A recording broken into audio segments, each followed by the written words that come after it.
పంట వేయడానికి ముందే మీరు చెప్తే రైతులు వేసుకుంటారు కదా, మరి దీని మీద ఎందుకు మౌనం ఉన్నారు? అంటే ఇవి కూడా మోసమేనా? ఇవి కూడా ఎగవేస్తున్నారా? ఈ వాగ్దానాన్ని మీరు అమలు చేస్తారా చేయరా? ఇప్పటికైనా స్పష్టత ఇవ్వాలని చెప్పి నేను కాంగ్రెస్ పార్టీని ఈ ప్రభుత్వాన్ని డిమాండ్ చేస్తూ ఉన్నాను. ఎందుకంటే మీరు వడ్ల విషయంలో చేతులు ఎత్తారు, పండని వడ్లకు బోనస్ అందరు, పండేటే దొడ్డు వడ్లు, దానికి మీరు బోనస్ ఇవ్వమంటున్నారు అంటే బోనస్ ఎగబెట్టినట్టే కదా. సో వడ్ల విషయంలో మీరు చేతులు ఎత్తారు, మరి మిగతా పంటల సంగతి ఏంది కనీసం? సో వడ్ల విషయంలో కూడా మేము మిమ్మల్ని వదిలిపెట్టాం. డెఫినెట్గా రాష్ట్ర రైతాంగం పక్షాన ఇప్పటికే మా కేసీఆర్ గారి పిలుపు మేరకు అన్ని నియోజకవర్గ కేంద్రాల్లో ధర్నాలు జరిగినాయి. రాబోయే రోజుల్లో పోరాటాలు ముమ్మరం చేస్తాం. అన్ని రకాల వడ్లకు 500 బోనస్ వచ్చేదాకా రాష్ట్ర రైతాంగాన్ని ఏకం చేస్తాం. రైతుల పక్షాన వివిధ రూపాల్లో పోరాటాలు చేస్తాం. రేపు శాసనసభలో కూడా ఖచ్చితంగా రైతుల విషయంలో గట్టిగా ఈ ప్రభుత్వాన్ని నిలదీస్తాం, ఒత్తిడి కూడా పెంచుతాం. అదేవిధంగా ఈరోజు మళ్ళీ నేను కోరుతా ఉన్న వ్యవసాయ శాఖ మంత్రిని, గౌరవ ముఖ్యమంత్రి గారిని, మరి వరి విషయంలో మీరు ఎలాగూ రైతులకు మోసం చేశారు, మిగతా పంటల సంగతి ఏంది? మీ మేనిఫెస్టోలో చెప్పినట్టు సోయాబీను, కందులు, మిర్చి, పసుపు, ఎర్రజొన్నలు, జొన్నలు ఈ మద్దతు ధర పైన ఎందుకు మౌనం వహిస్తున్నారు? మీ మౌనం ఎగవేతకు అర్థమా?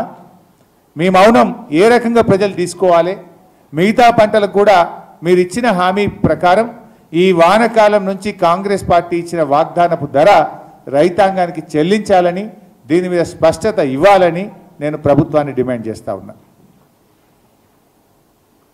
ఈరోజు బట్టి గారి మాటలు వింటే ఒకటైతే అర్థమైపోయింది, ఇవి బట్టి గారి మాటలన్నీ వట్టి మాటలని, బోనస్ అంతా బోగస్ అయిందని మాత్రం ఇవాళ రాష్ట్ర రైతాంగానికి అర్థమవుతూ ఉంది.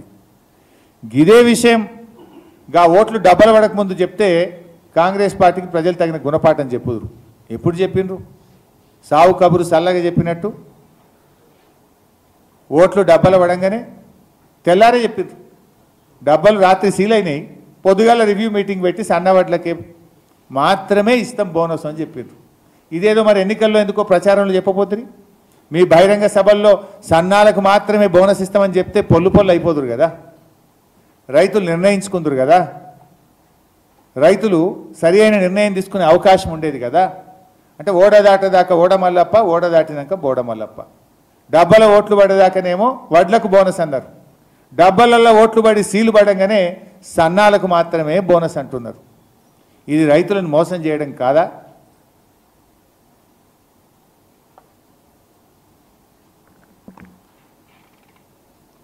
ఈరోజు గత బీఆర్ఎస్ ప్రభుత్వం ఉన్నప్పుడు మేము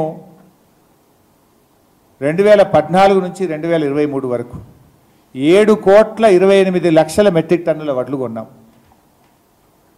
1,34,000 కోట్ల రూపాయల విలువైనటువంటి ధాన్యాన్ని మేము సేకరించాం.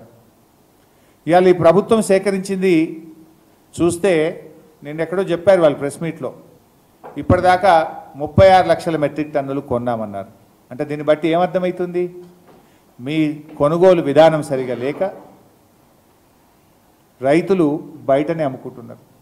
గత సంవత్సరం మేము బీఆర్ఎస్ పార్టీ ప్రభుత్వం అధికారంలో ఉన్నప్పుడు పోయిన యాసంగిలో మేము 66 లక్షల మెట్రిక్ టన్నుల వడ్లు కొన్నాం. ఇవాళ మీరెంత కొన్నారు?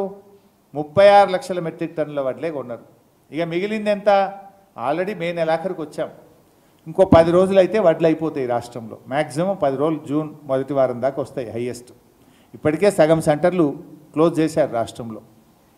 అంటే ఇంకో వారం 10 రోజుల్లో మరి ఇంకో 30 లక్షల మెట్రిక్ టన్నుల వడ్లు కొంటారా? కొనరు. దీన్ని బట్టి ఏమర్థమవుతుంది?